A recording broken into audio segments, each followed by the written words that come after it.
روحانیت میں یہ کہا جاتا ہے کہ اگر ہم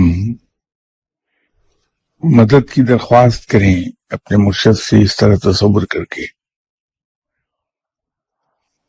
یا آپ صلی اللہ علیہ وسلم کے حضور، تو یہ انہیں زحمت دینے کے مترادف ہے، اور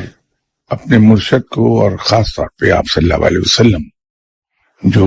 بلا شبہ سب سے بلند اور بالاتر ہیں، انہیں زحمت نہیں دی جاتی، یہ روڈ ہے۔ اس لیے فقراء تو اس طرح سے اپنے مسائل آپ صلی اللہ علیہ وسلم کے حضور پیش نہیں کرتے۔ لیکن ایک چیز میں آپ سے پورے یقین کے ساتھ کہہ سکتا ہوں کہ جو شخص بھی آپ صلی اللہ علیہ وسلم پر تسلسل کے ساتھ درود بھیجتا ہے، آپ صلی اللہ علیہ وسلم اس شخص کی طرف متوجہ خود بخود رہتے ہیں۔